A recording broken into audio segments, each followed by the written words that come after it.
Immigration Minister Alex Hawke has finally made a decision. He's confirmed he's cancelled the visa of Novak Djokovic on health grounds and in the public interest. Noting the decision, the PM says he believes the minister's actions protect the sacrifices made by Australians during the pandemic. Well, Renee Stubbs is a former doubles world number one. She joins us now. Renee, what was your reaction when you heard the news this evening? To be honest with you, I'm out here with another tennis player and a friend, and we were a little bit sort of dead feeling. I don't even know how to describe it, to be honest. It was kind of like, wow, they finally made a decision, and that's the decision they've gone with. So now we have to live with it, and we're moving on from now.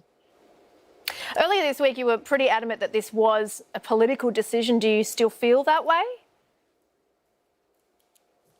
Look, I think there's no doubt in my mind that definitely is part of this. I mean, they probably were taking polls for the last 4 days to decide if, it was the right decision to get rid of him out of the country or let him stay. I'm sure that they were waffling back and forth throughout that. I also think that they were looking at the paperwork over the last few days and deciding if, some of the stuff that he had put down was a little dodgy or not. So I think they were going back and forth, and finally the decision was made, and now we've got to live with that.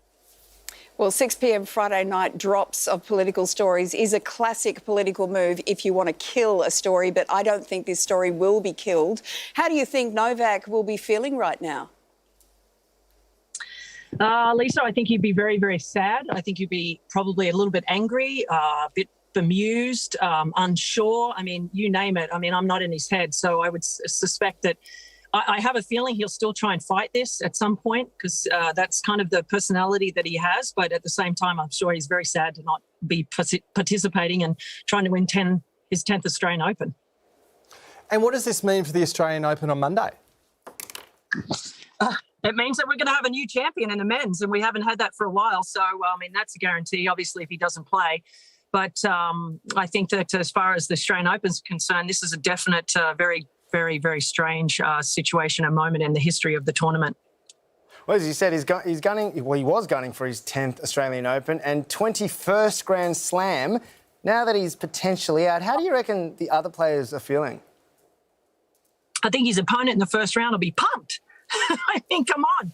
I mean, this guy's unbeatable at the Australian Open. So I would say that his young Serbian opponent will probably be a little bit strange, because I'm sure he admires and respects Novak so much. But I'm sure he'll be really happy about not having to play him in the first round. And look, it opens the draw up a tremendous amount now for somebody else to win this tournament for the first time in a long time.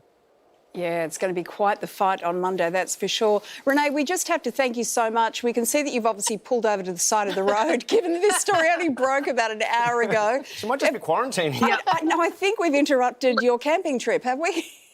No, I'm out in Dalesford. I was having dinner. I got into the car. I've got no air conditioning. And I'm telling you what, I'm sweating like I'm menopausal, which is also possible. Thank you so much for suffering for us, Renee. You're welcome. Take care. Well, now we are hearing that Djokovic has been asked to present himself for an interview with immigration officials tomorrow. That's Saturday. And it's being reported that at this stage, he will stay where he is until that interview happens. Wait, so not at the Park Hotel? Where is he right now? No, he's left there. He's gone out, I think, into a private home or whatever the Airbnb was that he was moving into originally. Oh. So, and that's what's allowed him to go to Rod Laver Arena and practice for the last few days. So he gets to have fancy detention, not with the other refugees at the Park Hotel. He just... Indeed. There'd be refugees sitting at that Park Hotel who've been there for, close to a decade, just watching this in dismay, as probably so many other people in Australia are at the moment.